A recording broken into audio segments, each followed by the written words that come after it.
우리는 어리석은 것이 얼마나 좋지 않은 결과를 가지고 오는가 하는 것을 잘 알고 있습니다. 오늘 지혜자도 어리석음이 보여주는 문제가 무엇인가 하는 것을 지적하고 있습니다. 1절을 보십시오. 죽은 파리들이 향기름을 악취가 나게 만드는 것 같이 적은 우매가 지혜와 존귀를 난처하게 만드느니라 말씀하고 있습니다. 전도자는 죽은 파리들이 향기름에 악취가 나게 만든다 이렇게 말했습니다. 여기에서 이 향기름이라고 하는 것은 성막에서 제사에 사용하기 위해서 특별하게 제조된 아주 귀하고 거룩한 향유를 가리키는 것이죠. 죽은 파리는 하찮은 존재입니다. 그렇지만 그것이 매우 귀하고 거룩한 향유를 완전히 무익하고 또 무의미한 것으로 만들 수 있다는 것이죠. 자, 이런 것처럼 아주 작은 우매함과 어리석음이 지혜와 존귀를 난처하게 만들 수 있다. 이렇게 지적하고 있습니다.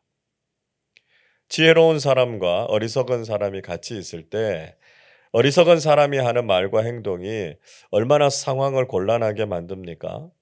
불필요한 말을 하거나 경우와 예의에 벗어난 행동으로 인해서 상황을 아주 어렵게 만드는 경우들이 종종 있죠. 본문에서는 지혜자의 마음이 오른쪽에 있다. 이렇게 말씀합니다. 2절 보시죠. 지혜자의 마음은 오른쪽에 있고 우매자의 마음은 왼쪽에 있느니라. 이렇게 말합니다. 우리도 과거에 흔히 오른쪽을 바른 쪽 이렇게 부르지 않았습니까? 이스라엘에서도 이런 비슷한 의미를 가지고 있습니다. 이 오른쪽이라고 하는 말은 옳음, 바름 이런 의미도 가지고 있고요. 성공, 번영, 강함 이런 뜻을 가지고 있습니다. 그에 비해서 이 왼쪽이라고 하는 말은 그릇됨, 잘못함 이런 의미가 있고요. 불행, 실패, 약함 이런 뜻도 가지고 있습니다. 그래서 지혜로운 사람은 항상 옳은 것을 하고 그 결과로 성공하고 번영하는 삶을 살게 된다 하는 것을 말씀하고 있습니다. 이렇게 어리석은 사람들은 결국 자신의 어리석음을 드러내게 된다는 것이죠. 3절이 이렇게 말씀합니다. 우매한 자는 길을 갈 때에도 지혜가 부족하여 각 사람에게 자기가 우매함을 말하느니라 이렇게 이야기합니다. 어리석은 사람들과 함께 있으면 그 사람들은 자신들이 어리석다라고 하는 것을 스스로 티를 낸다는 것이죠. 그 사람이 아무 말도 하지 않고 가만히 있으면 모를 텐데 꼭 자신이 말을 해서 자신의 무지함, 어리석음 이런 것들을 드러내는 경우가 있다는 것이죠. 그래서 모르면 가만히라도 있으면 중간은 간다. 우리가 이런 이야기 하지 않습니까? 그러나 어리석은 사람들은 꼭 말을 해서 이렇게 자신의 어리석음을 드러내는 경우들이 많다라고 하는 것이죠. 전도자는 이렇게 어리석은 모습과는 대조적으로 지혜롭게 처신하는 것이 무엇인가라고 하는 것을 이야기해 주고 있습니다. 우리 4절 말씀을 한 번 더 같이 읽겠습니다. 주권자가 내게 분을 일으키거든 너는 내 자리를 떠나지 말라 공손함이 큰 허물을 용서받게 하느니라. 자, 전도자는 주권자가 화를 내거나 야단을 칠 때 자신의 자리를 떠나지 말고 그 자리를 잘 지키라 이렇게 권면하고 있습니다. 주권자라고 하는 말은 다스리다, 통치하다라고 하는 뜻을 가지고 있는 마샬이라고 하는 단어에서 파생된 단어입니다. 왕이라는 뜻이고요. 관료자, 관료, 지도자 그런 뜻을 가지고 있습니다. 자, 여기에서는 인간 통치자를 의미하기도 하지만 더 나아가서 우리 인생의 통치자가 되시는 하나님에게까지 그 의미를 확장할 수 있습니다. 만약에 하나님이나 통치자가 책망을 한다 하더라도 자기의 자리를 떠나지 않고 자기의 자리를 잘 지켜야 된다는 것이고요. 겸손한 태도를 가져야 된다라고 하는 말이죠. 공손함이라는 단어를 쓰고 있는데요. 원래는 치료, 고침 그런 뜻입니다. 근데 이 말이요. 고침을 받고 나면 어떻게 됩니까? 마음이 평온해지잖아요. 그래서 평온한 마음, 부드럽고 따뜻함 그런 뜻을 가지고 있습니다. 그래서 누군가 우리의 잘못을 지적하고 일깨워 줄 때 겸손하고 부드럽게 그것을 들을 줄 알아야 되고요. 자신을 돌아볼 줄 아는 마음이 필요하다라고 하는 것입니다. 이런 마음과 지혜를 가진 사람이 있다면 때로는 큰 잘못도 용서받을 수 있게 된다. 이렇게 말씀하고 있는 것이죠. 이어서 전도자는 또 한 가지 정말 이해할 수 없는 일이 있다. 이렇게 토로하고 있습니다. 5절을 보십시오. 내가 해 아래에서 한 가지 재난을 보았노니 곧 주권자에게서 나오는 허물이라 이렇게 말씀합니다. 자, 전도자는 인생사에서 또 한 가지 큰 재난을 보았다라고 말합니다. 이 재난이라고 하는 말 불행이라는 뜻이고요. 악이라는 의미를 가지고 있죠. 그래서 5절은 주권자이신 하나님께서 잘못하신 것처럼 보이는 아주 불합리한 일들이 있을 수 있다. 이렇게 해석할 수 있습니다. 자, 마치 이 말씀은 하나님께서 무슨 큰 실수나 잘못을 하신 것처럼 말해서 이 하나님의 완전하심에 손상을 주는 말인 것처럼 들립니다. 그러나 우리는 하나님께서 완전하시고 선하신 분이시다라고 하는 걸 분명히 알고 있죠. 그러니까 이 말이 뜻하는 것은 하나님이 불완전하시다라고 하는 뜻이 아니고요. 불완전하고 불의한 세상 속에서 하나님의 뜻이 제대로 실현되지 않고 있는 이 현실에 대해서 고발하고 있는 것이다. 이렇게 보는 것이 좋을 것 같습니다. 자, 그게 뭐냐 하면 바로 어리석은 사람이 리더가 되는 일이다. 그렇게 이야기하죠. 6절 보시죠. 우매한 자가 크게 높은 지위를 얻고 부자들이 낮은 지위에 앉는도다. 이렇게 말씀합니다. 7절에서도 위와 비슷한 경우에 대해서 예를 들고 있는데요.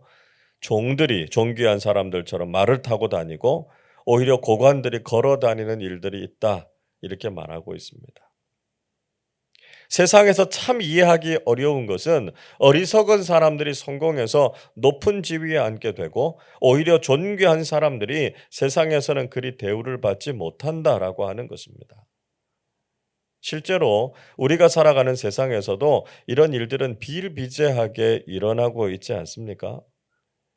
지도자가 된 사람들 중에는 저런 사람들은 지도자감이 아니다. 이렇게 생각되는 사람들이 종종 있습니다. 이런 사람들이 지도자가 되어서 공동체도 힘들게 하고 결국 자기 자신도 불행해지는 경우를 우리가 볼 수 있죠. 더 나아가서 전도자는 악한 의도나 부주의함에 대해서도 조심할 수 있는 지혜가 필요하다. 이렇게 권면하고 있습니다.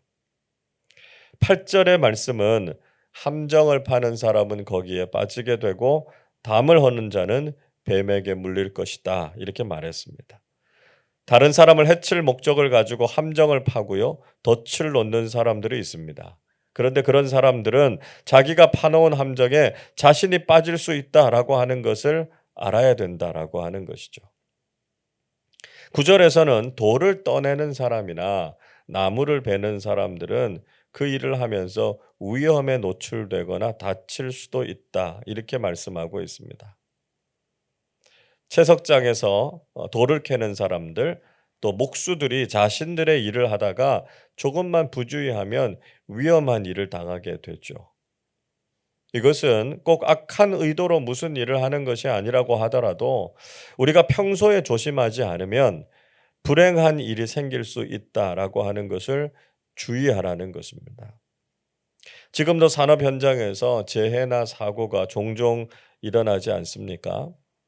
이런 것들을 미리 조심할 수 있는 것이 지혜다 이렇게 이야기하고 있습니다.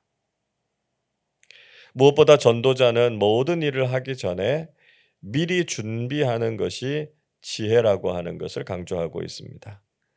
우리 10절 말씀도 같이 읽어보겠습니다. 철 연장이 무디어졌는데도 나를 갈지 아니하면 힘이 더 드느니라. 오직 지혜는 성공하기에 유익하니라. 칼이 무디고 톱이 녹이 슬었다면 일을 하기 전에 칼을 갈아야 되고요. 톱에 있는 녹을 제거해야 합니다. 그래야 힘도 덜 들고요. 성과도 좋아지는 것이죠. 그래서 지혜는 성공하기에 유익하다 이렇게 말씀하고 있습니다. 우리가 미리 준비하고 연구하는 지혜로운 사람들이 될 때 자신의 삶의 분야에서도 성공을 거둘 수 있다는 것이죠. 11절에서도 이렇게 말씀합니다. 주술을 베풀기 전에 뱀에게 물렸으면 술객은 소용이 없느니라 이렇게 말씀하죠. 모세는 지팡이를 뱀으로 만드는 기적을 선보였습니다. 그에 따라서 애굽의 주술사들도 뱀을 가지고 주술을 부렸죠. 중동에서는 이 주술의 도구로 뱀이 많이 쓰였습니다. 근데 주술을 부리기도 전에 뱀에게 물리면 그 주술이 도대체 무슨 소용이 있겠습니까? 이 말씀은 자신이 하는 일에 대해서 잘 준비할 수 있는 지혜가 없으면 아무런 소용이 없다라고 하는 것을 다시 한번 강조하고 있는 것입니다. 여러분, 우리는 어리석음을 극복하고 지혜로운 마음을 가진 사람들이 되어야 합니다. 세상은 참된 지혜를 알지 못하고요. 오히려 그 지혜를 무시합니다. 그래서 난처하고 곤란한 일들을 많이 겪게 되고 결국은 자신들이 무지했다라고 하는 것을 스스로 증명하는 꼴이 되고 말죠. 또 우리가 살아가는 세상은 무지함과 비루함이 높임을 받는, 즉 지도자가 되어서는 안 되는 사람들이 지도자가 되는 불의하고 부조리한 세상으로 전락해 버리고 말았습니다. 이런 시대 속에서 우리 그리스도인들은 참된 지혜를 가져야 합니다. 늘 겸손하고 신중할 줄 아는 태도, 미리 준비하고 바르게 행동할 줄 아는 사람들이 되어야 하겠습니다. 그래서 우리가 하나님 안에서 지혜로운 사람들이 되어서 하나님의 뜻과 하나님의 영광을 위해서 귀하게 쓰임받는 사람들이 다 되시기를 주님의 이름으로 축원합니다. 기도하겠습니다. 전능하시고 지혜가 무한하신 하나님 아버지, 무지하고 어리석은 저희들을 깨우치시고 지혜와 지식을 풍성하게 허락해 주셔서 감사를 드립니다. 세상에서는 어리석음이 지혜를 이기고 무지한 사람들이 리더가 되는 말도 되지 않는 일들이 일어나고 있습니다. 우리가 세상의 불의함과 부조리함 때문에 낙심하지 않게 하시고 하나님께서 주시는 지혜와 계시의 정신으로 이 세상에 선한 영향력을 미치는 사람들이 되게 하여 주옵소서. 우리 인생을 다스리시는 하나님 앞에서 겸손하고 온유한 사람들이 되게 하시고 매사에 신중하고 분별력 있게 말하고 행동하는 사람들 되게 하여 주옵소서. 세상을 능가하는 탁월한 지혜로 자신을 지키고 세상을 바르게 이끌어가게 하시며 믿음 안에서 형통한 삶을 살아가는 우리 모두 되게 하여 주옵소서. 우리 한 사람 한 사람이 하나님께서 쓰시기에 부족함이 없도록 지혜롭고 차분한 사람들 되게 하여 주셔서 삶의 자리에서 조용하고 묵묵하게 사명을 잘 감당하게 해 주옵소서. 그래서 어그러지고 방황하는 세상 속에서 빛과 소금의 역할을 잘 감당하는 그리스도인들 다 되게 하여 주시옵소서. 감사드리며 우리 주님 예수 그리스도의 이름으로 기도하옵나이다. 아멘.